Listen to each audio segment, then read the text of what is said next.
ये ऑब्जर्वर, ये भी हवा में, या तो वो हवा में नीचे गिर रहा है इस तरीके से, या हवा में किसी एंगल पे मूव कर रहा है, मतलब ये भी एक प्रोजेक्टाइल का हिस्सा है। एक्सेलरेशन तो यहाँ पे 0 है, तो स्ट्रेट लाइन ही होना चाहिए। स्ट्रेट लाइन किधर होगा? इन दोनों के रिजल्टेंट में, मतलब कि v ये है, u ये है, इन दोनों का जो भी रिजल्टेंट होगा उस डायरेक्शन में नेट वेलोसिटी किसको लगेगा? जब भी रिलेटिव वेलोसिटी का डायरेक्शन अगर इस पे बैठ गया और मुझे लग रहा है मेरी तरफ आ रहा है तो कोलिजन होगा, नहीं तो कोलिजन नहीं होगा। क्योंकि जब भी इनिशियली एक पार्टिकल दूसरे की तरफ मूव कर रहा है और दूसरे के पास वेलोसिटी किसी भी डायरेक्शन में, तो कोलिजन तो नहीं होगा अंटिल दोनों एक दूसरे के डायरेक्शन में पहले से ही मूव कर रहे थे। हाय मेरे प्यारे बच्चों, क्या हाल चाल है और कैसी चल रही है आप लोगों की तैयारी? Relative motion in one dimension हम लोगों ने काफी अच्छे से किया था, और अगर आपको समझ में आ गया है तो कमेंट बॉक्स में बता दो कि उसमें क्या चीजें अभी भी दिक्कत दे रही है आपको, ताकि मैं उसके ऊपर कुछ शॉर्ट वीडियो या फिर उस पर इंप्रूवमेंट का एक वीडियो बना लूं। और अगर आपको समझ में आ गया तो ये लेक्चर आपके बहुत काम का आने वाला है, बिकॉज आज हम relative motion in two dimension, जहां हम projectile motion, line of approach मतलब किस डायरेक्शन में पार्टिकल एक दूसरे को अप्रोच कर रहा है, क्या वो एक दूसरे से टकरा रहा है नहीं टकरा रहा है, तो कंडीशन ऑफ कोलिजन की हम बात करेंगे। और हम ये बात करेंगे कि अगर कोलाइड नहीं कर रहा है तो कुछ ना कुछ उनके बीच में डिस्टेंस रहेगा, तो वो शॉर्टेस्ट डिस्टेंस किस तरीके से फाइंड करना है, कैलकुलस की मदद से करना है या फिर नॉर्मल ज्योमेट्री की मदद से करना है, ये सारी चीजें हम देखने वाले हैं आज के लेक्चर में। और अगर हमारे पास टाइम रहा तो हम रिवरमैन रेनफॉल के सारे केसेस की बात करने वाले हैं, ठीक है? तो चलो स्टार्ट करते हैं लेक्चर विदाउट एनी डिले, क्योंकि ये होने वाला है इंटरेस्टिंग लेक्चर। अंत तक वीडियो देखना। और हमारे लेक्चर का जो रूल है बच्चों, हमारे लेक्चर में रूल है कि आप पेन कॉपी लेके बैठोगे, आप वीडियो को पॉज करोगे जब भी मैं आपसे सवाल कराऊंगा। अगर आपको कॉन्सेप्ट की क्लैरिटी हो गई है तो आपको सवाल करने में दिक्कत नहीं आनी चाहिए। अगर सवाल करने में अभी भी दिक्कत आ रही है तो वापस से रिपीट करो जो कॉन्सेप्ट मैंने टीच किया है। और आप अगर किसी स्टेप पे अटक जाते हो तो प्लीज वीडियो पे अपने आप से सवाल करो, वहां पे पॉज करके, या फिर जो मैं स्टेप्स कर रहा हूं उसको देखने के बाद अपने आप से सवाल करो कि मैं इस स्टेप पे क्यों अटक रहा हूं। क्योंकि जब तक आपको क्यों का जवाब नहीं मिल जाता है ना, तब तक आप कितना भी आप सॉल्यूशन देख लो, रट्टा मार लो, आपको बार बार ऐसी गलतियां आप करोगे और बार बार आपसे वो गलतियां होती रहेंगी। तो उसका सॉल्यूशन केवल एक ही है, आपको अपने आप से सवाल पूछना है कि क्यों मैं ये स्टेप नहीं सोच पाया या क्यों मैं इस स्टेप पे अटक गया। और हमारा काम इस लेक्चर में सॉल्यूशन या आंसर निकालना नहीं है, वो आपका काम है। मेरा काम है एक प्रॉब्लम को कैसे अप्रोच करना चाहिए, फिजिक्स से एक प्रॉब्लम को सोचना किस तरीके से चाहिए, उसके नीचे की अंडरलाइंग थ्योरी क्या है, वो सब मैं बात करने वाला हूं। तो चलो स्टार्ट करते हैं। प्रोजेक्टाइल मोशन के अंदर 2D रिलेटिव मोशन, मतलब रिलेटिव के हम बात कर रहे थे। हमने लास्ट लेक्चर में बोला था कि रिलेटिव मोशन क्या होता है? किसी एक मूविंग ऑब्जेक्ट से दूसरे मूविंग ऑब्जेक्ट को अगर आप ऑब्जर्व करते हो उसको हम रिलेटिव बोलते हैं। सबसे पहले प्रोजेक्टाइल में हमने दो तरीके का प्रोजेक्टाइल किया था। एक हमने किया था ground to ground projectile, right? हम लोगों ने ग्राउंड टू ग्राउंड प्रोजेक्टाइल की बात करी थी। ग्राउंड टू ग्राउंड प्रोजेक्टाइल क्या था, एक बार देख लेते हैं उसको। हम लोगों ने बात करी थी इस तरीके से कि मान लेते हैं, ये हम क्या कर रहे हैं कि इस तरीके से आपका जहां से चला पार्टिकल वहां पे पहुंच गया, इसको हम ग्राउंड टू ग्राउंड प्रोजेक्टाइल कहते हैं। तो पार्टिकल को हमने किसी डायरेक्शन में थ्रो किया, उसकी कुछ वेलोसिटी है, उसका कुछ एंगल है, और हमने इसको ग्राउंड टू ग्राउंड प्रोजेक्टाइल बोल दिया। अब इस मोशन को हम लोगों ने कहां से सॉल्व किया था? हम लोगों ने इसे ग्राउंड फ्रेम ऑफ रेफरेंस से सॉल्व किया था। मतलब जो इंसान ऑब्जर्व कर रहा था, मतलब आप सवाल सॉल्व कर रहे थे या मैं सवाल सॉल्व कर रहा था, मैं ग्राउंड से इस चीजों को ऑब्जर्व कर रहा था और मैं मूव नहीं कर रहा था। लेकिन मान लो अगर ऑब्जर्वर मूव करने लग जाता है तो ये प्रोजेक्टाइल किस तरीके से दिखेगा, हम उसकी बात करने वाले हैं। और खासकर अगर ये ऑब्जर्वर ये भी हवा में है, मतलब या तो वो हवा में नीचे गिर रहा है इस तरीके से, या हवा में किसी एंगल पे मूव कर रहा है, मतलब ये भी एक प्रोजेक्टाइल का हिस्सा है। मान लेते हैं, एक बार हम पेन चेंज कर लेते हैं बच्चों। मान लेते हैं बच्चों कि मैं अब एक दूसरी प्रोजेक्टाइल का, यहां पे वेलोसिटी v है, यहां पे एंगल अल्फा है, और मैं इस प्रोजेक्टाइल का हिस्सा हूं। मतलब मैं ऐसे मूव कर रहा हूं, मैं इधर मूव कर रहा हूं, ठीक है? तो अब अगर मैं इस प्रोजेक्टाइल का हिस्सा हूं और मैं इससे इस प्रोजेक्टाइल को ऑब्जर्व कर रहा हूं, तो ये प्रोजेक्टाइल मुझे किस तरीके से दिखेगा। और इसका काफी ज्यादा इस्तेमाल, आप पूछोगे भाई इसका इस्तेमाल कहां करते हैं, तो इसका इस्तेमाल हम कई बार जब आपने देखा होगा एयर शोज देखते हो, एयर शो में बहुत सारे पायलट्स एक दूसरे के साथ फ्लाई कर रहे होते हैं, and that is the time when they actually have to use, क्योंकि सब मूव कर रहे होते हैं और एक दूसरे के हिसाब से उनको डिस्टेंस, उनको वेलोसिटी मेंटेन करके रखना पड़ता है, तब रिलेटिव वेलोसिटी का कॉन्सेप्ट आता है और एक्चुअल एप्लीकेशन यहां पे होता है। फिर दूसरा केस होता है जब आप देखते होगे मिसाइल, कई बार आपने मूवी में देखा होगा कि एक प्लेन से जा रहा है कोई और दूसरे उसके पीछे मिसाइल जा रहा है, हीट सेंसर्ड मिसाइल जा रहा है जो कि हीट को सेंस करते हुए उसको अटैक करता है। वहां पे उस मिसाइल का काम होता है उस जेट पायलट को या जेट प्लेन को टकराना या फिर उसको उड़ा देना, और वो तब हो पाएगा जब वो मिसाइल जो है उसके पाथ को फॉलो कर पाए। तो वहां पे भी हम रिलेटिव मोशन का कॉन्सेप्ट इस्तेमाल करते हैं। तो रिलेटिव मोशन का कॉन्सेप्ट जो है कई जगह पे इस्तेमाल होता है लाइफ में एंड प्रैक्टिकल है, एंड देयरफॉर ये कॉन्सेप्ट हमें जानना जरूरी है, और एडवांस में तो इसमें काफी सवाल आ चुके हैं पास्ट में। अब यहां पे कॉन्सेप्ट को जाने से पहले हम सबसे पहले एक चीज देखेंगे कि यहां पे एक्सेलरेशन ड्यू टू ग्रेविटी, हम लोगों ने बोला था कि अगर कोई भी एक्सेलरेशन एक्स में नहीं दिया हुआ, मतलब विंड नहीं दिया हुआ है, एयर नहीं दिया हुआ है और वैक्यूम में सारी चीजें आप बात कर रहे हो, तो acceleration in the horizontal direction हम जीरो मानते हैं, और फिलहाल के लिए हम यहां पे भी उसको जीरो ही मानेंगे। तो अब एक्सेलरेशन कहां रह गया? एक्सेलरेशन दोनों ही केस में केवल वाई डायरेक्शन में होगा, और यहां पे एक्सेलरेशन पहले वाले केस में ये भी माइनस जी होगा और दूसरे वाले केस में एक्सेलरेशन यहां पे भी माइनस जी होगा।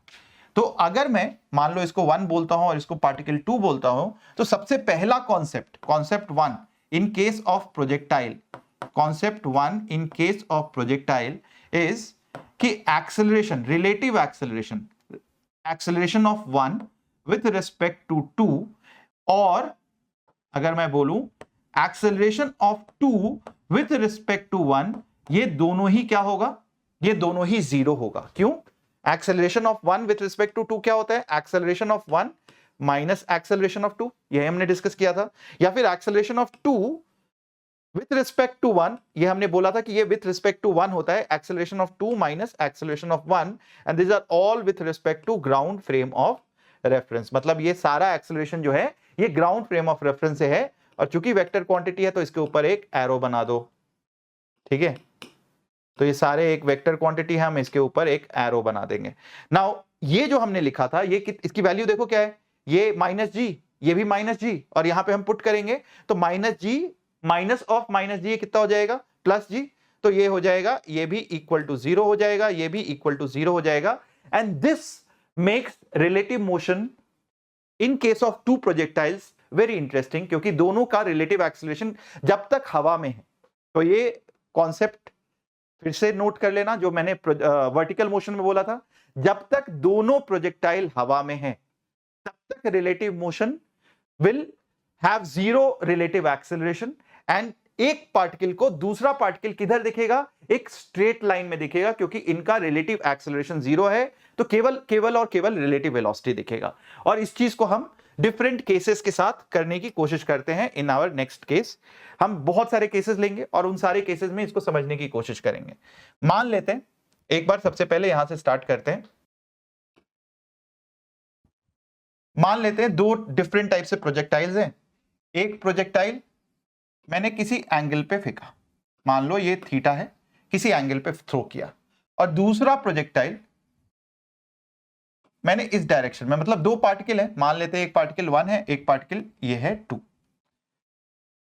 ये इस तरीके से केस दिया हुआ है कि भाई ये पार्टिकल जो है 1 की तरफ फेंका और 1 को मैंने हवा में थ्रो कर दिया किसी एंगल पे। अब इस केस को अगर मुझे सॉल्व करना है तो मैं कैसे अप्रोच करूंगा?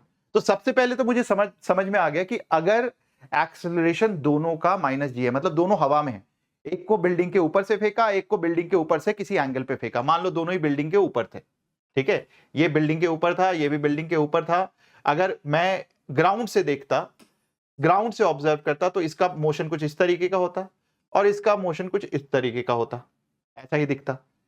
लेकिन इंटरेस्टिंगली अगर आप, इसमें बहुत सारे सवाल होते हैं कि कोलाइड करेगा नहीं करेगा, कोलाइड करेगा तो कब करेगा, अगर नहीं करेगा तो इनके बीच में शॉर्टेस्ट डिस्टेंस क्या होगा, जब इनका पाथ कहीं तो शॉर्टेस्ट डिस्टेंस होगा, तो इनका शॉर्टेस्ट डिस्टेंस क्या होगा इन दोनों के बीच में। इस तरीके के सवाल आपसे पूछे जाते हैं। तो अब इसका करने का तरीका क्या है बच्चों? इसको करने का तरीका यह है कि आप इसमें किसी एक पार्टिकल पे बैठ जाओ। जैसे ही आप किसी एक पार्टिकल पे बैठ गए, वो दुनिया आपकी रेस्ट पे आ गई। अब वो दुनिया रेस्ट पे आ गई, इसका मतलब यह है कि इस दुनिया से मतलब acceleration of 1 with respect to 2, क्योंकि मैं सारी चीजें विथ रिस्पेक्ट टू 2 करूंगा, तो acceleration of 1 with respect to 2 कितना हो जाएगा, ये तो अभी हमने सीखा, ये 0 हो जाएगा। अब हम देखेंगे कि अगर एक्सेलरेशन 0 हो गया तो भाई ये पार्टिकल कैसे बिहेव करेगा। यहां पे बच गया, अब इसके बाद वेलोसिटी, तो यहां पे इसकी वेलोसिटी जैसे ही आपने ये किया, इसकी वेलोसिटी को मुझे क्या करना होगा, मुझे इसकी वेलोसिटी को 0 करना होगा, क्योंकि मेरे लिए तो ये रेस्ट पे है। तो इसकी वेलोसिटी मान लो u है, तो इसमें से u अगर मैं माइनस करता हूं तो इसकी वेलोसिटी 0 हो गई। मतलब पूरी दुनिया में से मुझे ये वेलोसिटी या तो ऐड करना है या सब्ट्रैक्ट करना है, डिपेंडिंग कि मैं ऐसे का ऐसा ये वेलोसिटी इस तरीके से ऐड कर दूंगा। तो अब इस इंसान को क्या दिखेगा, ये पार्टिकल किधर जाते हुए, अभी हम केवल कॉन्सेप्ट की बात कर रहे हैं, अभी क्वेश्चन हम थोड़ी देर में करेंगे। इसको दिखेगा कि भाई इस डायरेक्शन में ये पार्टिकल जो है जा रहा है, मतलब इसको ऐसा लगेगा कि ये पार्टिकल जो है इस डायरेक्शन में आगे की ओर जा रहा है और देयरफॉर इससे टकरा नहीं सकता है, and that will lead to our concept of collision, कि अभी हम यहीं पे बात करेंगे कि कब दो पार्टिकल कोलाइड करता है। यहां तो क्लियर हो गया कि भाई ये वाली चीज जो है, ये वाली चीज यहां पे कभी कोलाइड नहीं करेगी, क्योंकि इसको लग रहा है कि ये पार्टिकल जो है इन दोनों का रिजल्टेंट, एक ये u है, मान लो ये v है, तो u और v का जो रिजल्टेंट होगा उस डायरेक्शन में ये पार्टिकल जा रहा है, बिकॉज एक्सेलरेट नहीं कर रहा, बिकॉज रिलेटिव एक्सेलरेशन 0 है, तो ये स्ट्रेट लाइन में जाता हुआ दिखेगा इस डायरेक्शन में, और ये इंसान बोलेगा मुझसे कभी ये पार्टिकल टकरा नहीं सकता है। और मैं आपसे एक होमवर्क का क्वेश्चन पूछता हूं, मुझे नीचे कंडीशन बताओ कि what is the condition of collision, मतलब कोलिजन कब होगा, किस कंडीशन में होगा, आप बता सकते हो। और अगर बता सकते हो तो अभी वीडियो पॉज करो और खुद से अटेम्प्ट करो कि कोलिजन जो है किस केस में होने वाला है, ठीक है। तो यहां तक चमका सबको, यहां तक सबको समझ में आ गया कि भाई ये तो कोलाइड नहीं कर रहा है। अब इसी में एक और केस करते हैं, एक और केस क्या कहते हैं इस चीज में, मान लो इस चीज को छोटा कर दो यहां पे। Now let's do the similar case, एक पार्टिकल को मैंने इधर थ्रो किया एट एन एंगल थीटा, और दूसरे पार्टिकल को मैंने किसी एंगल पे मान लो इस तरीके से थ्रो किया, ये u है, ये v है, ये पार्टिकल 1 है, ये पार्टिकल 2 है।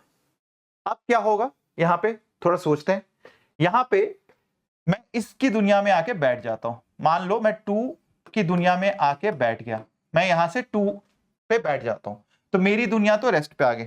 मतलब मेरी दुनिया रेस्ट पे आने का मतलब है जितनी वेलोसिटी है और जिस डायरेक्शन में है, मैं उस डायरेक्शन में उतनी वेलोसिटी को माइनस कर दूंगा पूरी दुनिया से, तो मेरी दुनिया तो रेस्ट पे आ गई, and therefore I will subtract it from here.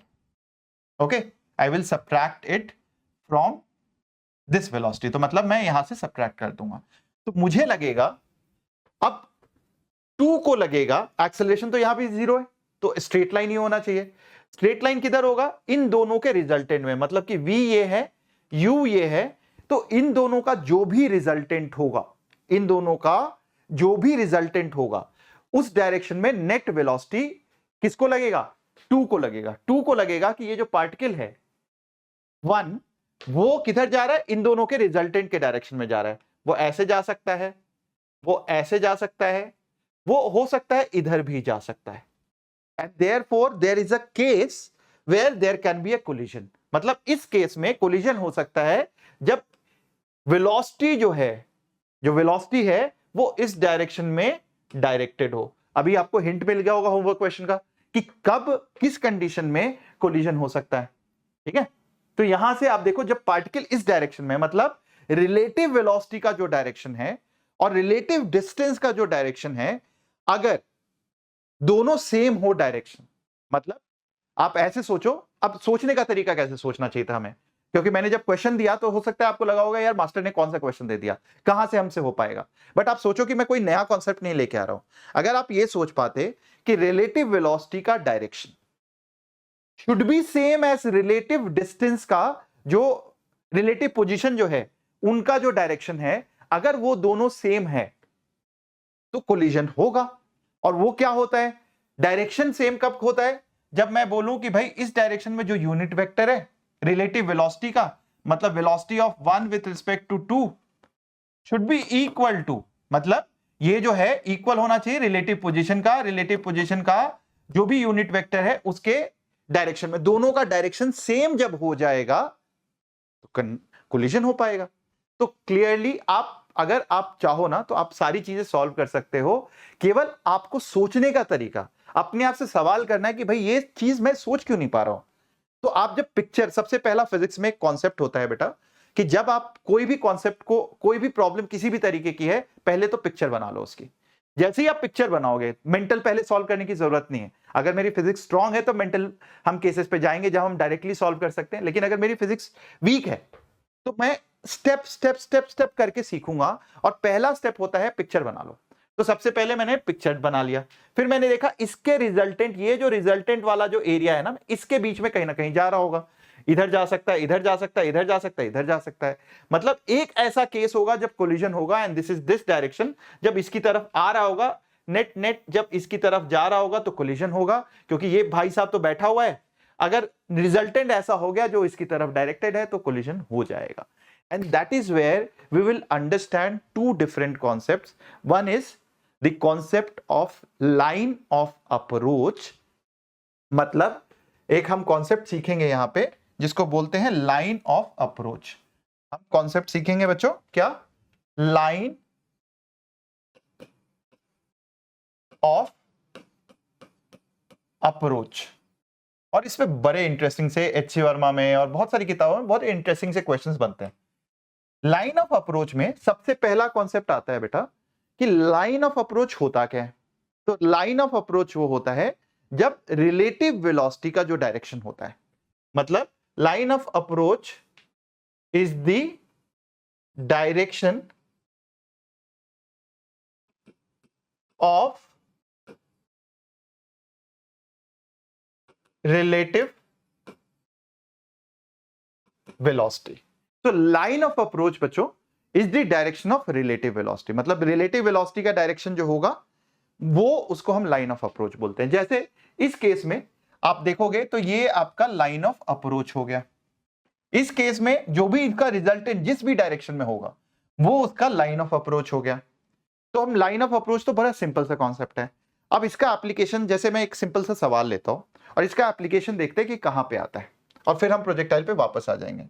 जैसे आपने देखा एक सवाल है एच.सी. वर्मा में कि तीन कॉर्नर्स पे तीन पार्टिकल रख दिया और तीनों पार्टिकल जो है एक दूसरे की तरफ इक्वल स्पीड से मूव करना शुरू करते हैं। मतलब कुछ देर के बाद ये पार्टिकल, अगर मान लो कुछ देर के बाद ये पार्टिकल इधर की ओर मूव करता है, ये पार्टिकल इधर की ओर मूव करता है, ये पार्टिकल इधर की ओर मूव करता है। मतलब क्योंकि इन सबकी वेलोसिटी सेम है और एक दूसरे के पीछे जा रहा है तो तीनों इक्वल डिस्टेंस ट्रैवल करेगा। फिर ये वाला पार्टिकल इधर की ओर डायरेक्टेड होगा, ये वाला पार्टिकल इधर की ओर डायरेक्टेड होगा और ये वाला पार्टिकल इधर की ओर डायरेक्टेड होगा। और अगर मैं इसका नेट मोशन देखूं तो ये कुछ इस तरीके का मोशन होगा, ठीक है, कुछ इस तरीके का इसका मोशन होगा। मतलब ये कहीं यहां के सेंट्रॉइड पे, सिमेट्री है, इक्विलैटरल ट्रायंगल है तो सेंट्रॉइड पे आके ये मिल जाएगा। तो इसमें बहुत सारे सवाल होते हैं, टाइम कैसे, क्या कैसे वो होगा। तो रिलेटिव लाइन ऑफ अप्रोच यहां पे कैसे देखोगे, यहां पे भी लाइन ऑफ अप्रोच से सॉल्व कर सकते हो। यहां पे बहुत सारे लोगों ने बहुत सारे तरीके बताए हुए हैं। यहां पे लाइन ऑफ अप्रोच क्या होता है बेटा कि मान लो जैसे आपने देखा कि इनिशियली अगर मैं किसी एक पार्टिकल पे बैठ गया तो अब देखो ये तो इनिशियल लाइन ऑफ अप्रोच है, विच अगर मैं देखूं तो इसके साथ कुछ एंगल बना रहा है। अगर मैं यहां पे देखता तो ये लाइन ऑफ अप्रोच क्या हो जाता है, इसका ये वाला लाइन ऑफ अप्रोच हो जाता जो कि इसके साथ कुछ एंगल बना रहा है यहां पे, ये आप देखो।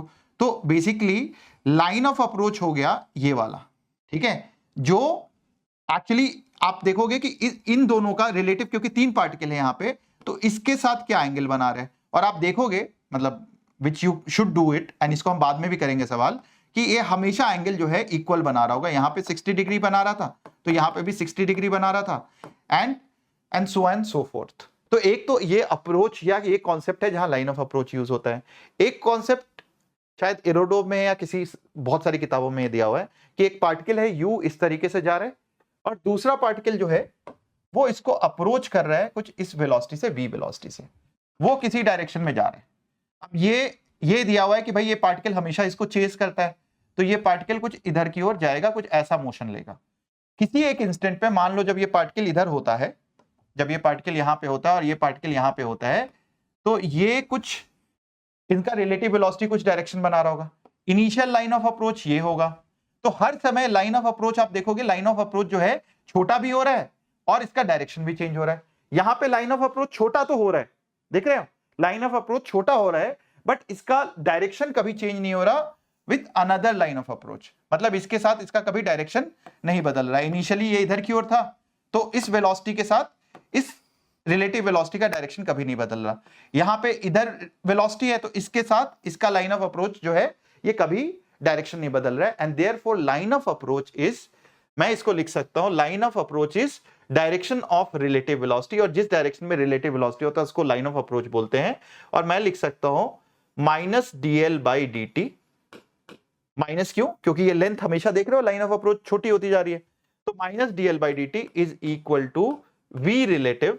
और इसको हम डिटेल में अभी नहीं करेंगे, बट डिटेल में जब हम प्रॉब्लम्स करेंगे उसके साथ मैं आपको लाइन ऑफ अप्रोच समझा दूंगा। तो अगर आपको ये नहीं समझ में आया लाइन ऑफ अप्रोच क्या होता है, तो अभी आप इसको रहने दे सकते हो और हम इसको सवाल के साथ साथ समझाते जाएंगे, ठीक है।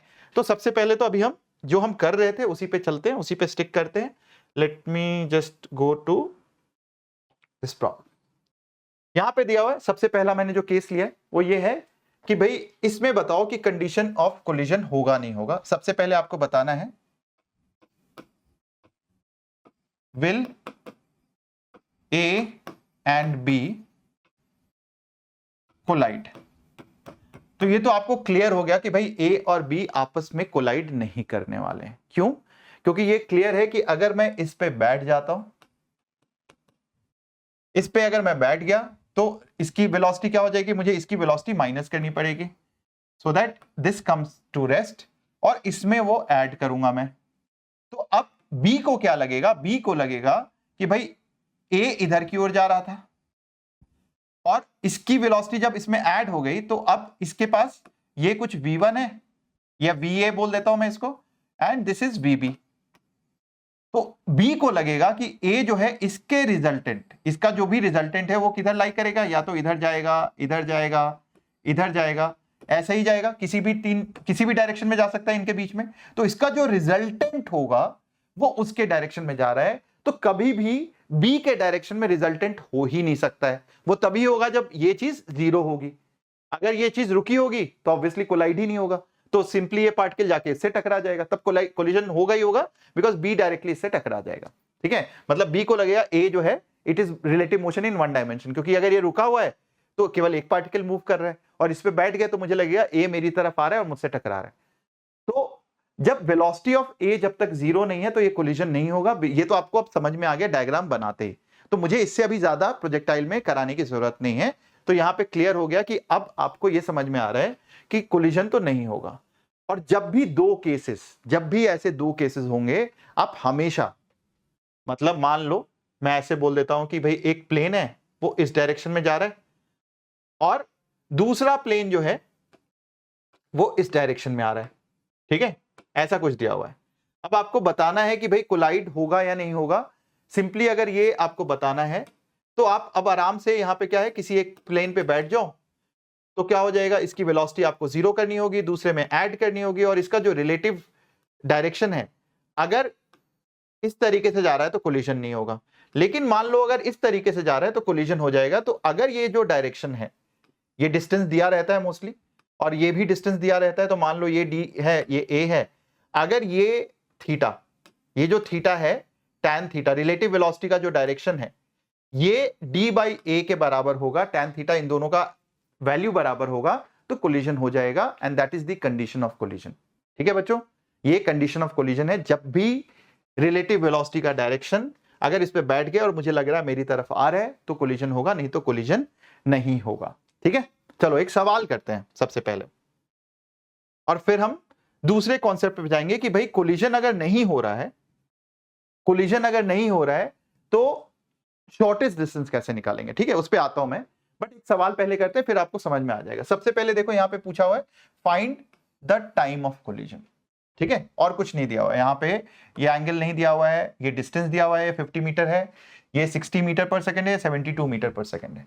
मैं किसी एक पे बैठ जाता हूं, जैसे कि हम बी पे अगर मैं बैठ जाऊं तो इसका मतलब इसकी वेलोसिटी को मैं जिस डायरेक्शन में है उसी डायरेक्शन में अगर मैं सब्ट्रैक्ट कर दूं तो इसकी वेलोसिटी तो जीरो, तो वही सेम चीज मैं यहां से भी कर दूंगा। और ये चूंकि एंगल नहीं दिया हुआ है तो इसको मैं अल्फा ही रहने देता हूं। और ये कितना दिया हुआ है, 72 मीटर पर सेकेंड दिया हुआ है। अब अगर कोलिजन होना है, क्योंकि पूछा हुआ है find the time of collision, तो अगर कोलिजन होना है तो रिजल्टेंट वेलोसिटी किधर होनी चाहिए, रिजल्टेंट वेलोसिटी इन दोनों की रिजल्टेंट वेलोसिटी वो इस डायरेक्शन में होनी चाहिए। तो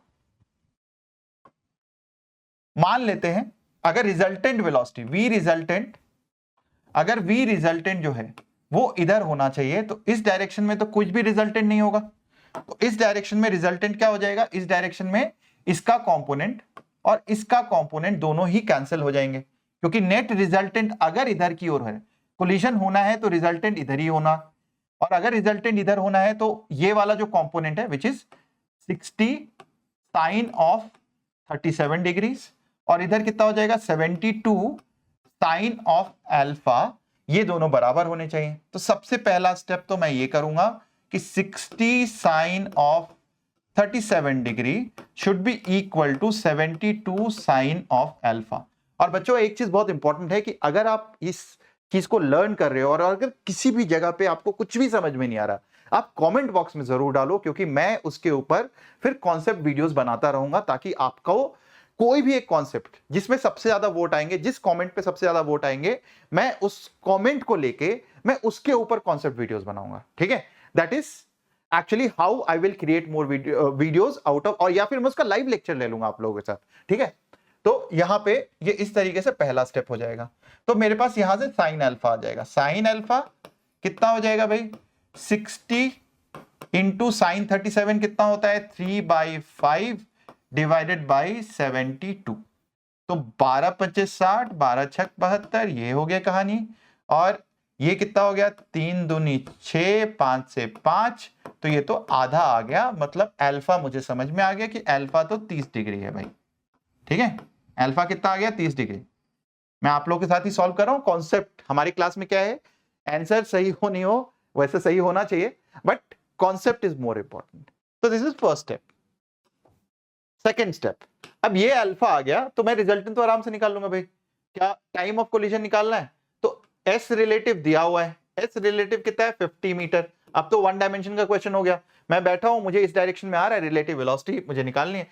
और वी रिलेटिव कितना हो जाएगा, वी रिलेटिव हो जाएगा जो इन दोनों का कंपोनेंट का एडिशन इस डायरेक्शन में होगा, मतलब 60 cos of 37 degrees plus 72 cos of alpha.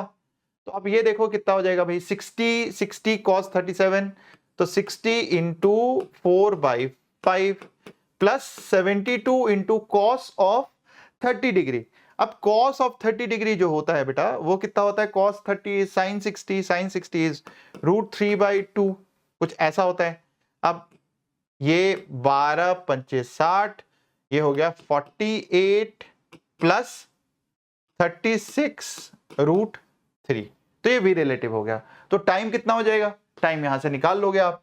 So time will be equal to s relative which is 50 divided by 48 plus 36 √3। आप ऐसे छोड़ दो, कैलकुलेट कर लो, आपको जो मर्जी है वो कर लो, इतना सेकंड, सब कुछ मीटर पर सेकंड में, तो ये आपका टाइम ऑफ कोलिजन हो गया। ये चीज समझ में आई बच्चों कि कोलिजन, हम इसमें अभी वैसे बहुत डिटेल कर सकते हैं कि भाई कंडीशन ऑफ कोलिजन क्या हो गया, ये सारी चीजें धीरे धीरे आपका लेवल जैसे बढ़ेगा मैं वो सारी चीजें इंट्रोड्यूस कर दूंगा। ठीक है, बट अभी फिलहाल ये चीज तो समझ में आ गई कि जब भी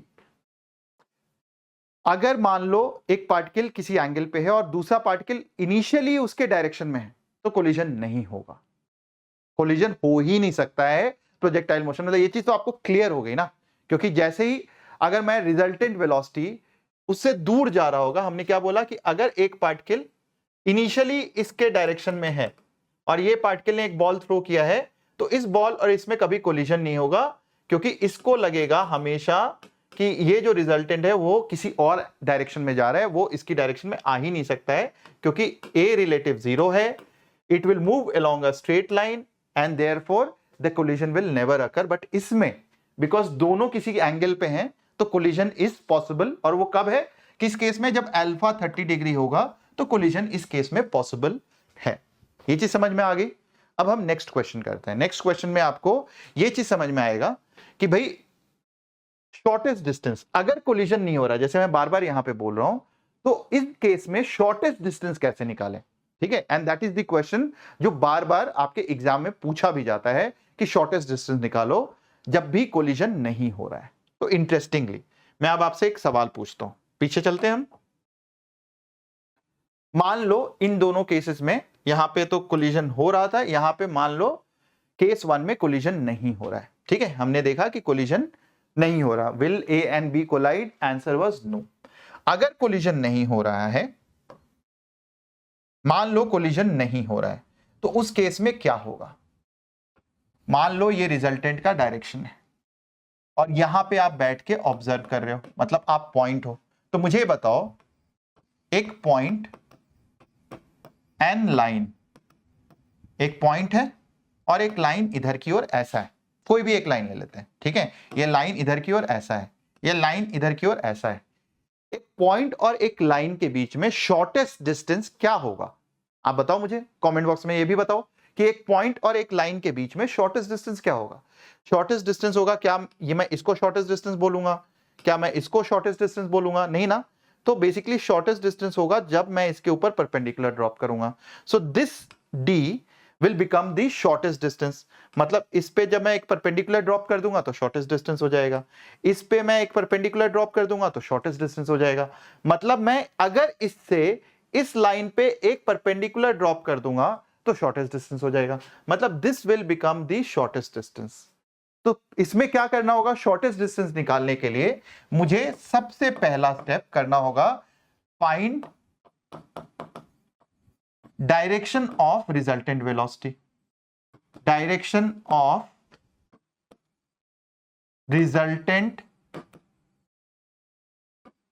वेलोसिटी, मतलब इसका डायरेक्शन में जो भी एंगल होगा अल्फा मान लो, मैं इसको निकालूंगा। तो जब मैं ये निकाल लिया, ये रिलेटिव डिस्टेंस मान लो ये दिया हुआ है एस, ये दिया हुआ है रिलेटिव डिस्टेंस, इनिशियल दोनों के बीच का डिस्टेंस। तो अब आप देखो बहुत आसान हो जाएगा, मैं डी भी निकाल सकता हूं बिकॉज मेरे पास राइट एंगल ट्रायंगल है। ये आप यहां से देख लो कि ट्रायंगल कैसा बना। ट्रायंगल बना कि भाई ये है, ये है एंड ये इस तरीके से, ठीक है। तो ये हाइपोटेन्यूस हो गया, ये एस, ये डी निकालना है। अगर ये एंगल पता है तो आपको ये पता है, ये एंगल पता है, तो डी भी निकाल लोगे। अगर डी आ जाएगा तो time for the shortest distance वो भी पता चल जाएगा। क्योंकि आप क्या करोगे, टाइम कैसे निकालोगे भाई? आपने डिस्टेंस निकाल लिया, आप टाइम भी निकाल सकते हो। मेरी रिलेटिव वेलोसिटी का डायरेक्शन है, ये डिस्टेंस को कवर करने के लिए कितना टाइम लगेगा आप वो निकाल सकते हो। So basically everything in that question you can find out if you know the concept well. तो अभी आपको समझ में आया हम क्या कर रहे हैं। एक, सबसे पहले हम रिलेटिव वेलोसिटी का डायरेक्शन निकालेंगे और उसके बाद second is apply trigonometry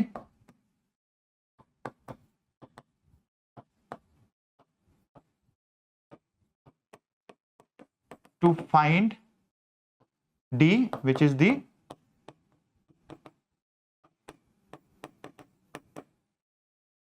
shortest distance. और तीसरी चीज यहां पे पूछा जाता है कि टाइम टू शॉर्टेस्ट डिस्टेंस कितना होगा। तो टाइम निकालने के लिए ये डिस्टेंस चाहिए होगा, तो ये आपको पता चल गया, ये पता चल गया तो ये भी पता चल जाएगा, या फिर एंगल पता चल गया तो इसका आप कॉस कंपोनेंट जो हो जाएगा एस कॉस ऑफ अल्फा ये हो जाएगा। इस डायरेक्शन में रिलेटिव वेलोसिटी आपको पता है तो आपको time is equal to s cos alpha by v relative, ये भी आ जाएगा। तो आप कुछ भी निकाल सकते हो बच्चों। देखो यही बहुत इंपॉर्टेंट चीज ये है कि हम जो कॉन्सेप्ट यहां पे कर रहे हैं, अगर कॉन्सेप्ट का डेप्थ, कॉन्सेप्ट की क्लैरिटी और सारी चीजें आपको समझ में आ गई तो क्वेश्चन तो इजी पीजी लेमन स्क्वीजी हो जाता है ना, ठीक है। मतलब यही फिजिक्स का ब्यूटी है कि आपको एक बार कॉन्सेप्ट समझ में आ गया फिर आप बोलोगे यार ये तो बड़ा आसान सवाल है, लेकिन उसी को करते करते बच्चों की हालत खराब रहती है, टाइट रहती है बिल्कुल। बिकॉज यार समझ में नहीं आता ना हम अप्रोच कैसे करें। यार ये अब लाइन और इसके बीच में अगर आपको यही नहीं समझ में आएगा शॉर्टेस्ट डिस्टेंस है तो करके मैं चला जाऊंगा, आप सॉल्यूशन रट्टा मार लोगे, फिर बार बार अटक जाओगे। तो आपको ये समझना है कि पॉइंट और लाइन के बीच में जो डिस्टेंस होता है, शॉर्टेस्ट डिस्टेंस का मतलब होता है परपेंडिकुलर होता है। तो पहले तो आपने ये देखा कि भाई रिलेटिव वेलोसिटी का डायरेक्शन क्या है, फिर आपने देखा कि भाई यहां बैठे हो तो यहां से इसके बीच में डिस्टेंस कितना होगा। ये सारी चीजें आप धीरे धीरे धीरे धीरे जब आप सवाल करोगे बहुत सारे तो आप कर पाओगे। देखिए अगला सवाल क्या है।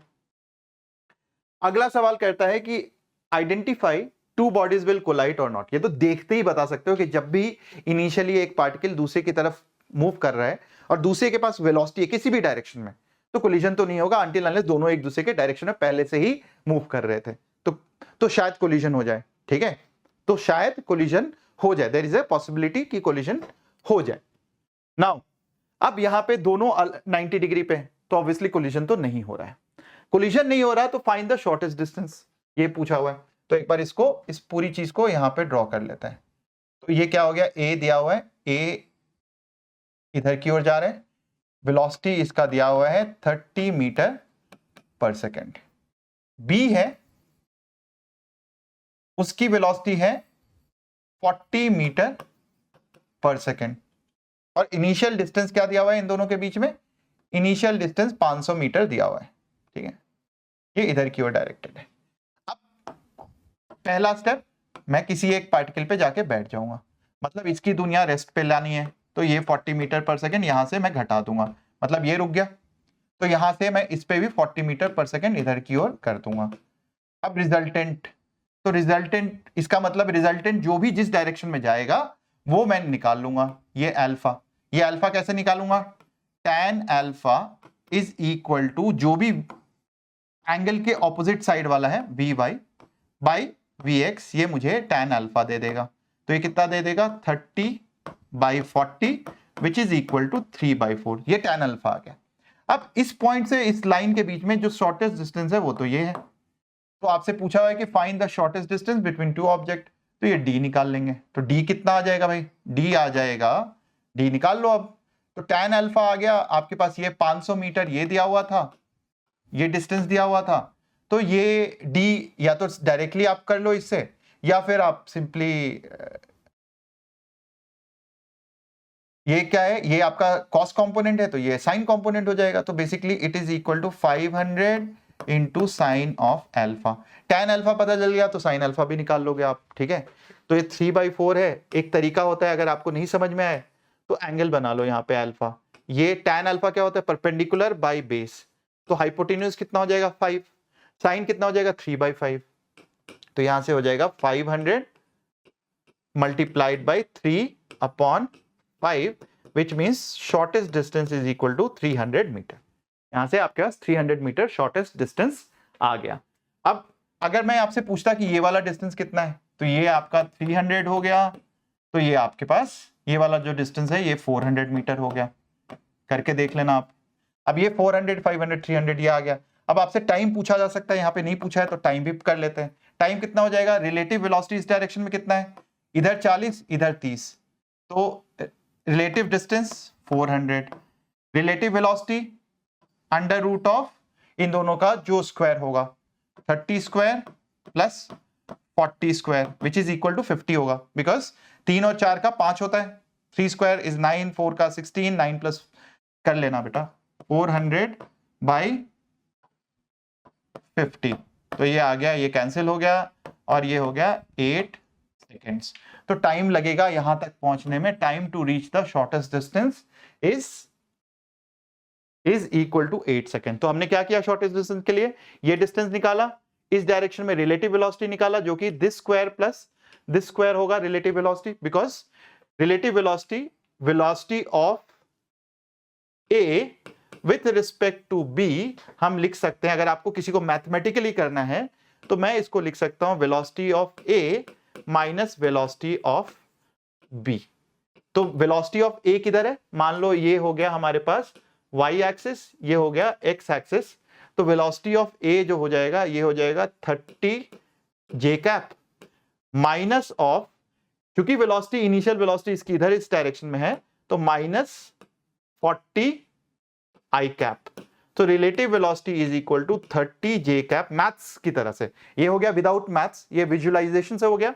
यहां पे मैथ्स से अगर हम करें तो ये 40 i कैप हो जाएगा, and therefore relative velocity is in this direction. इन दोनों का अगर मैं मैग्नीट्यूड की बात करूं तो magnitude of relative velocity is equal to इसका स्क्वायर प्लस इसका स्क्वायर, इसीलिए हमने वहां पे किया था 30 का स्क्वायर प्लस 40 का स्क्वायर। आई होप सबको समझ में आ गया होगा। इस पे हम बहुत सारे सवाल करने वाले हैं अगले लेक्चर में बच्चों, जहां पे केवल सवाल की बात करेंगे। आज थ्योरी कर रहे हैं, और अगर जिन बच्चों को लगता है थ्योरी आती थी तो आप नेक्स्ट वीडियो पे जंप कर जाना और नेक्स्ट वीडियो को देखना। इस वीडियो की इतनी जरूरत नहीं पड़नी चाहिए अगर आपको थ्योरी आती है, ठीक है। तो यहां तक सबको समझ में आ गया। प्रोजेक्टाइल के केसेस में जब भी रिलेटिव मोशन का कोई भी केस आता है, IIT-JEE में 2-3 बार सवाल आ चुके हैं। एक बार पार्टिकल को इधर से थ्रो किया, इधर से थ्रो किया, और फिर पूछा था कि भाई वो कोलाइड करेगा, कहां कोलाइड करेगा, कितने देर के बाद कोलाइड करेगा, ये सारे क्वेश्चन पूछे थे। और फिर कोलिजन के बाद फिर उसमें एक और क्वेश्चन ऐड कर दिया था कि कोलिजन हो गया, अब उसके बाद की कहानी बात करी थी। तो कोलिजन भी इस्तेमाल कर सकते हैं। IIT can actually combine two concepts, like collision का एक कॉन्सेप्ट कंबाइन कर दिया और एक नया क्वेश्चन बना दिया। तो इस तरीके के क्वेश्चंस बन सकते हैं जो बनाए जा सकते हैं, and will keep on doing. जब कोलिजन कर लेंगे तो हम सारी चीजें मिक्स करके सवाल भी सॉल्व करेंगे। अब चलते हैं नेक्स्ट, रेनफॉल केसेस पे बच्चों। इंटरेस्टिंग है रेनफॉल केसेस। आई होप यहां तक सब कुछ समझ में आ गया होगा। प्रोजेक्टाइल कब कोलाइड करेगा, दो हवा में अगर पार्टिकल है, अगर एक पार्टिकल इनिशियल पार्टिकल के डायरेक्शन में होगा इनिशियली तो कभी कोलिजन नहीं होगा, ये हमने देख लिया था, ठीक है। और ओनली पॉसिबिलिटी वाज कि जब ये वेलोसिटी जीरो होती तो वो वन डायमेंशन का क्वेश्चन हो जाता। फिर हमने देखा कि कोलिजन अगर नहीं हो रहा तो शॉर्टेस्ट डिस्टेंस कैसे निकालोगे, टाइम टू शॉर्टेस्ट डिस्टेंस कैसे निकालोगे। और तीसरी चीज हमने देखी कि भाई अगर कोलिजन हो रहा है तो उस केस में टाइम कितना लगेगा, या उस केस में वेलोसिटी कितनी होगी, रिलेटिव वेलोसिटी, और वो किस डायरेक्शन में होगा, वो सब हमने कर लिया था। अब रेनफॉल केसेस की बात करते हैं। रेनफॉल का मतलब क्या हो गया बच्चों, आपने जनरली देखा होगा कि जब आप कार में ट्रैवल कर रहे हो, बारिश हो रही है, तो आपका बारिश का डायरेक्शन किसी और डायरेक्शन में दिखता है। जितनी स्पीड बढ़ती जाएगी, जैसे प्लेन के अंदर अगर आप देखोगे और कभी बारिश में आपने प्लेन में फ्लाई किया है तो देखोगे पानी जो है शीशे पे किसी डायरेक्शन में मूव कर रहा है। तो बेसिकली रेनफॉल केसेस का मतलब ये होता है कि जो बारिश है आपके रेस्पेक्ट में, अगर आप मूव कर रहे हो तो आपके रेस्पेक्ट में बारिश जो है वो किस डायरेक्शन में आ रही है। और usually again pilots and all those people who are always in the air, उनको इस्तेमाल करना पड़ता है। कई बार इससे केसेस जो आते हैं वो जनरली छतरी वाले केसेस आते हैं कि अम्ब्रेला किस तरीके से होल्ड करोगे। जनरली प्रैक्टिकली हम कभी सोचते नहीं है वैसे, बट अगर समझ जाओगे तो आप बहुत सारे एक्सपेरिमेंट कर सकते हो, अपने दोस्तों के साथ भी एक्सपेरिमेंट कर सकते हो कि भाई छतरी कैसे पकड़े, आप किस डायरेक्शन में पकड़े। अगर आप मूव कर रहे हो तो किस डायरेक्शन में पकड़ोगे, नहीं मूव कर रहे हो तो किस डायरेक्शन में पकड़ोगे। बट एनीवेज ये प्रैक्टिकली हम कभी करते नहीं है, but still this is used in higher mechanics and therefore is a very important concept. तो देखो रेनफॉल में बारिश जो है वो या तो वर्टिकल होगी, यही हो सकता है, आप ग्राउंड पे हो और आप रुके हुए हो। सबसे पहले आप रुके हुए, आपकी वेलोसिटी जो है, मान लो आप ऑब्जर्व कर रहे हो, आपकी वेलोसिटी ऑफ मैन जो भी यहां से ऑब्जर्व कर रहा है उसकी वेलोसिटी जीरो है। तो ये तो वेलोसिटी, या तो इसकी वेलोसिटी ऑफ रेन पहला केस है कि भाई वो वर्टिकल हो ऐसा है, या फिर अभी आप रुके ही हो, ग्राउंड से ऑब्जर्व कर रहे हो, आपकी वेलोसिटी कुछ नहीं है, आप यहां से ऑब्जर्व कर रहे हो, और ये जो वेलोसिटी है इसकी कुछ x कंपोनेंट है, इसके कुछ y कंपोनेंट है, मतलब आपको लग रहा है वो किसी डायरेक्शन में जा रहा है। तो वेलोसिटी का कुछ रेन का x कंपोनेंट हो सकता है, वेलोसिटी का रेन का कुछ y कंपोनेंट हो सकता है, and this is a general case. This is a general case, मतलब कुछ x कंपोनेंट कुछ y कंपोनेंट वेलोसिटी का होगा और किसी डायरेक्शन में आ रहा है, क्योंकि हवा मूव कर रहा है या फिर हवा चल रही है तो उसकी वजह से वो कोई एक डायरेक्शन ले चुका है। इसीलिए उसका अगर कुछ नहीं है, हवा नहीं है, वैक्यूम है, तो पार्टिकल तो नीचे ही जा रहा होगा वर्टिकली डाउनवर्ड्स। लेकिन कुछ हवा है, किसी की वजह से it may also have a horizontal velocity, ठीक है। अभी मान के चल रहे हैं कि एक्सेलरेशन अभी नहीं है, ठीक है। तो ये हमारे पास ये कंडीशन है, जनरल कंडीशन ये हो गया। अब जनरल कंडीशन में मैं ये लिख सकता हूं कि velocity of rain is equal to velocity of x in the i direction, मतलब कि x डायरेक्शन में, और वेलोसिटी ऑफ y जो कि नेगेटिव डायरेक्शन में है इन द y डायरेक्शन। ये हो गया वेलोसिटी ऑफ रेन, हम ऐसे लिख सकते हैं। और जनरल केस में हो सकता है आदमी भी चल रहा हो रोड पे, कार मूव कर रही हो रोड पे, तो कोई भी चीज जो रोड पे मूव कर रही है उसकी हम वेलोसिटी को, मान लो उसकी वेलोसिटी को हम कुछ बोल देते हैं जो कि इस डायरेक्शन में है। It can be car, it can be trolley, it can be man, कोई भी हो सकता है जो जिसके पास वेलोसिटी है। अब अब आप देखो कि कोई नया कॉन्सेप्ट हम नहीं सीख रहे हैं, हमने जो अभी तक 1 डायमेंशन में किया है, 2 डायमेंशन में किया है, हम सब वही सेम कॉन्सेप्ट करने वाले हैं। क्या कॉन्सेप्ट है? कॉन्सेप्ट ये है कि मान लो ये मूव कर रहा था और इसके रेस्पेक्ट में आप ऑब्जर्व कर रहे थे, तो आप क्या करते हो, जिसके रेस्पेक्ट में आप ऑब्जर्व करते हो उसकी दुनिया क्या करनी है आपको, उसकी दुनिया रेस्ट में करनी है। तो दुनिया को रेस्ट में करने के लिए क्या करोगे, उतनी वेलोसिटी घटा दोगे। तो इसका मतलब अगर ये ऑब्जर्व कर रहा था रेन को, तो ये जो वेलोसिटी है आप इसमें से घटा दोगे, ऐसा कुछ। तो अब जो भी इस डायरेक्शन में, वाई में तो कुछ घटाया नहीं क्योंकि आप ऊपर नहीं मूव कर रहे हो, आप तो जमीन पे मूव कर रहे हो, तो आपने केवल एक्स में घटाया। तो अब आप लिखोगे कि वेलोसिटी ऑफ मैन या velocity of rain with respect to man. आप यही तो करना चाह रहे हो कि भाई मैन के रिस्पेक्ट में वेलोसिटी क्या हुई, तो आप लिखोगे velocity of rain with respect to man. केवल उसको देख के आपको बताना है बेटा, तो इसको भूल जाओ, मैथ्स वैथ्स भूल जाओ। तो एक्स में कितना हो जाएगा, एक्स में आपको दिखेगा V X minus V M I cap, यही दिखेगा आपको। और वाई में तो वही रहेगा, तो वाई में तो कुछ चेंज ही नहीं हुआ, तो ये आपको दिखेगा कि velocity of rain with respect to man. मतलब सिंपली अगर हम यहां से करता हूं, और मैं आपको धीरे धीरे अभी कुछ सवाल करेंगे जिससे मैं बताऊंगा कि भाई बिना पेन कॉपी के आप सवाल सिंपली कर सकते हो कि भाई इस पे बैठ गए तो इसमें से आपने हॉरिजॉन्टल कंपोनेंट माइनस कर दिया, दिस इज दी मैन को दिखेगा ये इसका हॉरिजॉन्टल कंपोनेंट है रेन का, और ये इसका वर्टिकल कंपोनेंट है, ये दिखेगा। अब आपसे एंगल पूछा जाता है, भाई इसको कितने एंगल पे अम्ब्रेला को होल्ड करना है। तो बेसिकली इसका जो एंगल निकालेंगे, मैन को अगर दिखेगा कि बारिश इधर की ओर हो रही है तो आप ये वाला एंगल होल्ड करेगा। मैन को लगेगा, मान लो कि भाई ये वाली वेलोसिटी ज्यादा हो जाएगी, तो रिजल्टेंट जो हो जाएगा इस डायरेक्शन में हो जाएगा, और मैन को लगेगा इधर की ओर जा रहा है तो होल्ड इधर की ओर करेगा। ये वेलोसिटी ज्यादा है तो नेट वेलोसिटी आपने क्या बोला, V X minus V M. तो अगर ये वेलोसिटी ज्यादा है तो मैन को लगेगा कि इधर की ओर जा रहा है, तो वो इस तरीके से छाता को होल्ड करेगा। तो बेसिकली आपको ये देखना है कि ये वाली जो वेलोसिटी है और ये वाली वेलोसिटी है, इनका टैन, मतलब टैन कैसे हम निकालेंगे, टैन ऑफ अल्फा, मतलब जिस भी डायरेक्शन में आपको होल्ड करना होगा वो क्या हो जाएगा। अगर मैं इसमें x, ये y कंपोनेंट है, ये x कंपोनेंट है, मतलब अगर मैं यहां पे ये बोलता हूं ये अल्फा है और ये मैंने छतरी होल्ड करी हुई है, तो बेसिकली आप ये देखो, अगर मैं इस तरीके से करता हूं तो ये क्या हो गया, मेरे पास अल्फा हो गया। तो विथ दी हॉरिजॉन्टल मैं किस एंगल पे होल्ड करूंगा, कई बार वर्टिकल से पूछा जाता है तो मैं उल्टा कर दूंगा, बट हॉरिजॉन्टल से किस एंगल पे होल्ड करूंगा, वी वाई टैन, ये आप देखो यहां पे अल्फा है तो मैं अल्फा तो निकाल सकता हूं, tan alpha is equal to इस डायरेक्शन में जो वेलोसिटी है which is this V Y upon V X minus V M. ये हो गया किसके साथ, हॉरिजॉन्टल के साथ मैं किस डायरेक्शन में होल्ड कर रहा हूं। अगर वर्टिकल के साथ पूछा हुआ है तो मैं उल्टा कर दूंगा। ठीक है, आपको ये समझ में आया कि बेसिकली है क्या ये सवाल, ये सवाल है कि भाई अगर कोई कार मूव कर रहा है, कोई मैन मूव कर रहा है, उसके रिस्पेक्ट में देख रहे हो तो हॉरिजॉन्टल डायरेक्शन से चीजें आप माइनस कर दोगे, बस सिंपल सी बात है। अब इस पे कुछ सवाल हैं जिससे आप एक्चुअली ये वाला कॉन्सेप्ट ना और आसानी से ग्रास्प कर लोगे।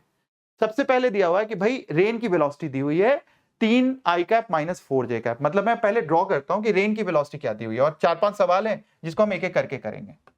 भाई रेन की वेलोसिटी दी हुई है 3 आई कैप, मतलब इधर की ओर 3 मीटर पर सेकंड, मान लो मीटर पर सेकंड है सब, और वर्टिकल डायरेक्शन में ये दिया हुआ है, वर्टिकल डायरेक्शन में कितना दिया हुआ है, वर्टिकल डायरेक्शन में दिया हुआ है 4 मीटर पर सेकंड।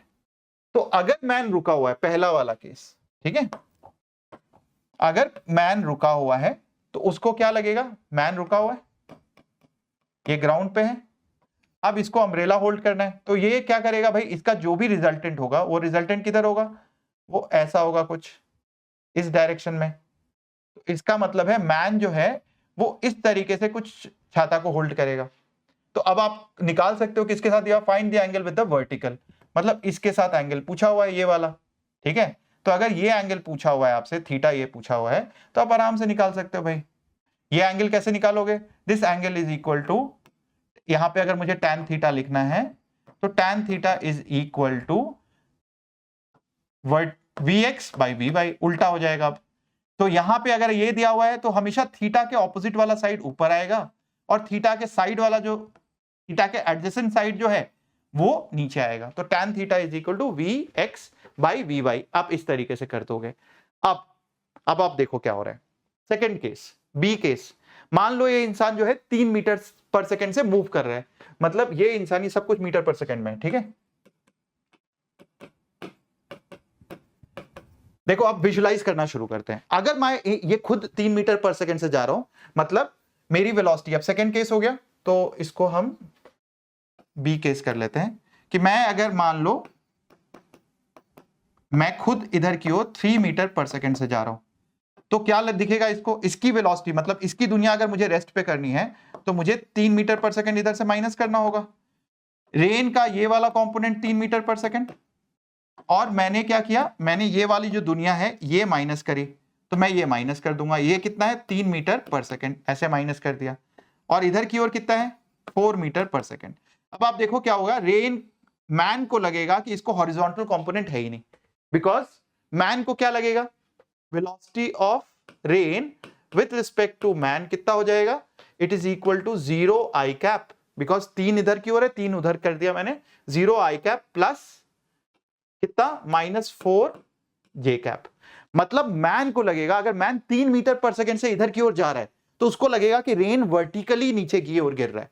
रेन किधर गिर रहा है, वर्टिकली नीचे की ओर गिर रहा है। तो अगर मैन की हॉरिजॉन्टल कंपोनेंट एंड रेन का हॉरिजॉन्टल कंपोनेंट दोनों बराबर हो जाते हैं, मैन का हॉरिजॉन्टल कंपोनेंट, रेन का हॉरिजॉन्टल कंपोनेंट दोनों बराबर हो जाते हैं, तो उसको लगेगा कि रेनफॉल वर्टिकली डाउनवर्ड जा रहा है। And this is a concept जो मल्टीपल टाइम्स, मल्टीपल एग्जाम में तरह तरह से आता है कि उसको लग रहा है वर्टिकली फॉल कर रहा है, मतलब उसकी हॉरिजॉन्टल कंपोनेंट और रेन की हॉरिजॉन्टल कंपोनेंट सेम होगा।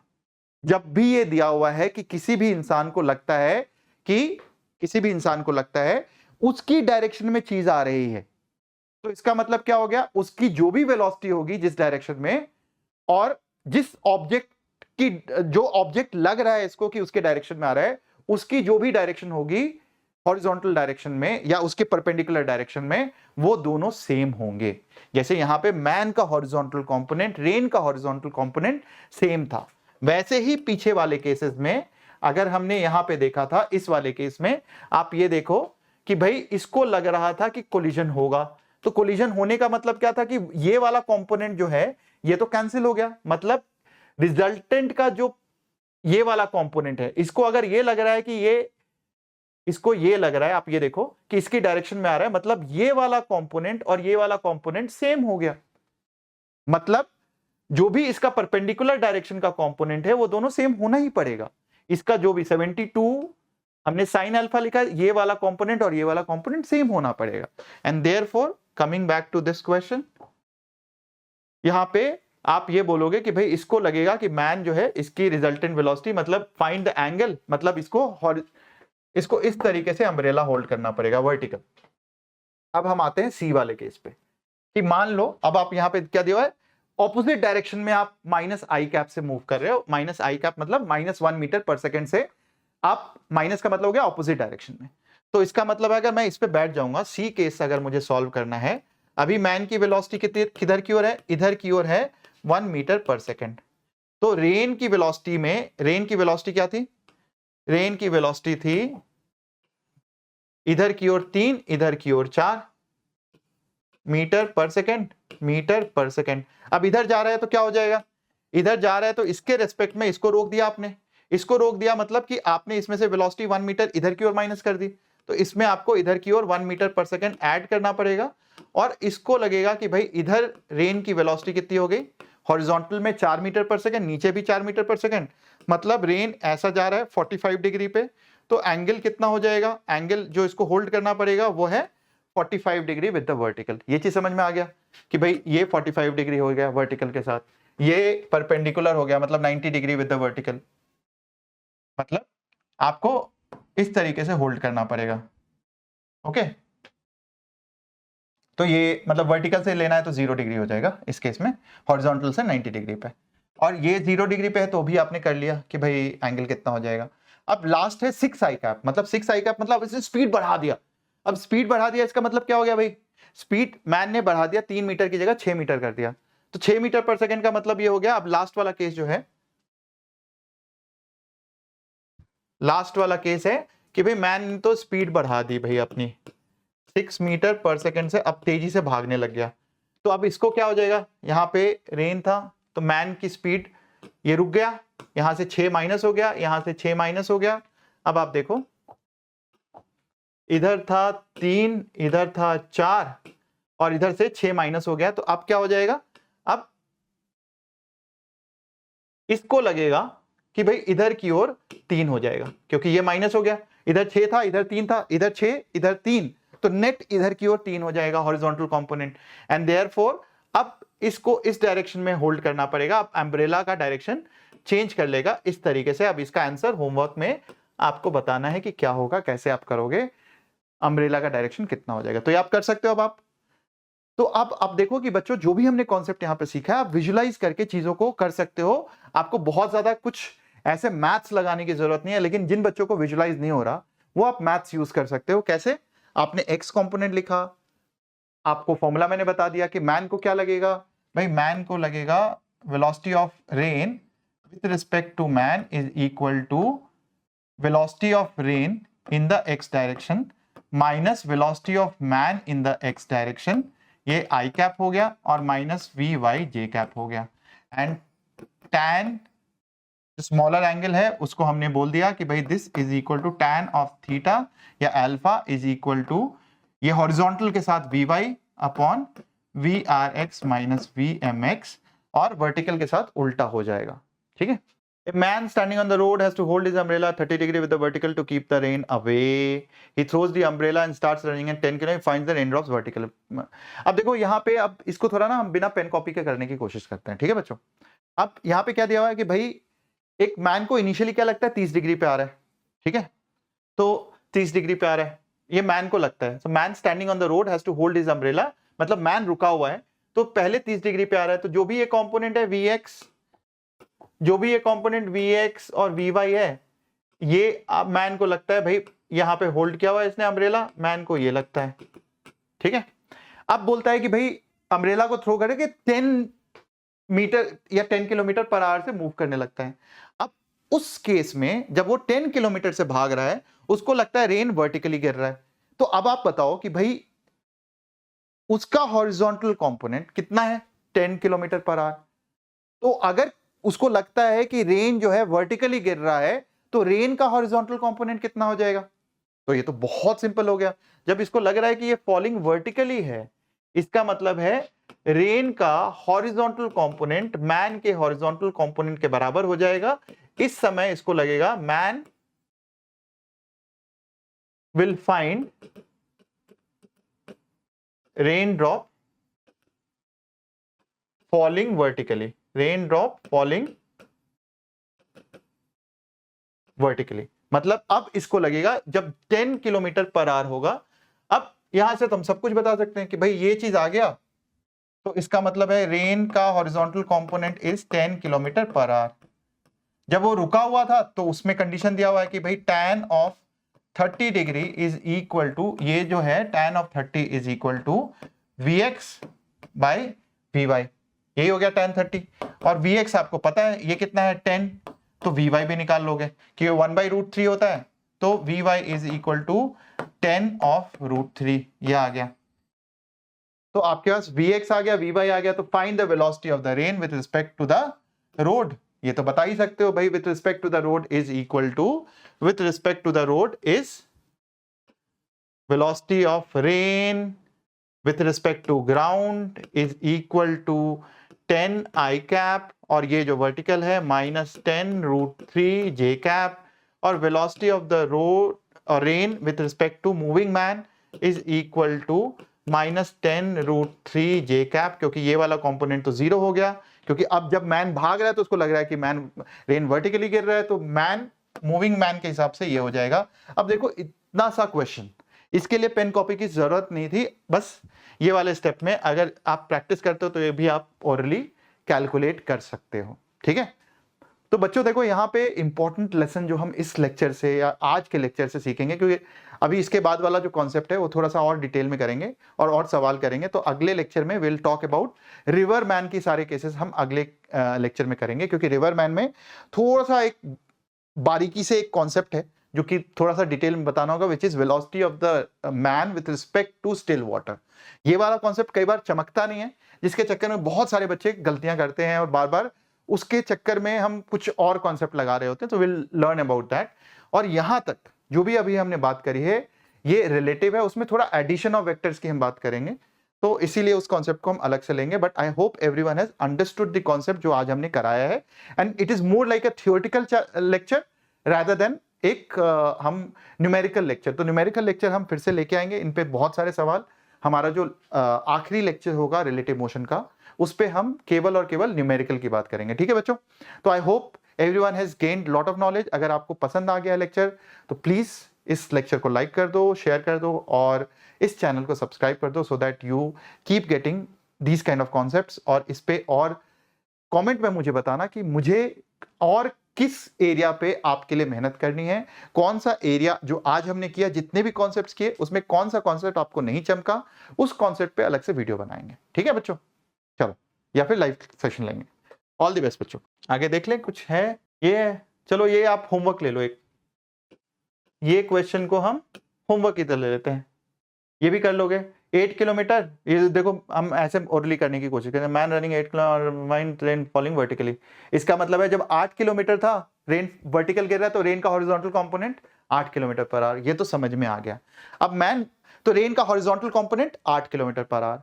अब रेन, मैन जो है 12 किलोमीटर से जा रहा है, मतलब 12 किलोमीटर से जा रहा है, तो उसका रेन उसको क्या दिखेगा, ऑपोजिट डायरेक्शन में 4 किलोमीटर पर आवर से, क्योंकि इधर रेन का 8 है, मैन का 12 हो गया, तो 12 अगर मैं माइनस करूंगा तो 8 माइनस 12 मतलब 4 इस डायरेक्शन में, ये आ गया।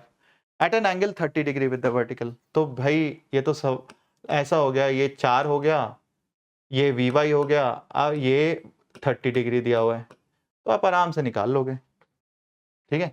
tan of 30 degree is equal to 4/वी, तो 4√3 आ गया। अब तो आप सब ओरली कर सकते हो बच्चों। तो देखिए कुछ बचा है इसमें, आज कुछ सवाल और करने हैं, नहीं अब रेन रिवर मैन तो हम अगले लेक्चर में करेंगे, ठीक है बच्चों। चलो, all the best.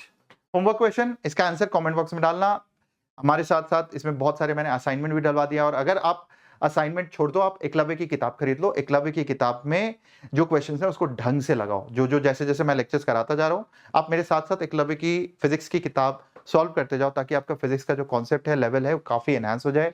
One of the best books to revise for JEE advance, मतलब उससे अच्छी बहुत कम ही किताबें होंगी, बिकॉज उसके साथ साथ what we also provide in Eklavya lectures is surgical strike assignment। मतलब अगर आप किसी कॉन्सेप्ट में अटक जाते हो, उस कॉन्सेप्ट को स्ट्रॉन्ग करने के लिए उससे रिलेटेड 10 से 20 सवाल मिलेंगे केवल उस कॉन्सेप्ट से रिलेटेड।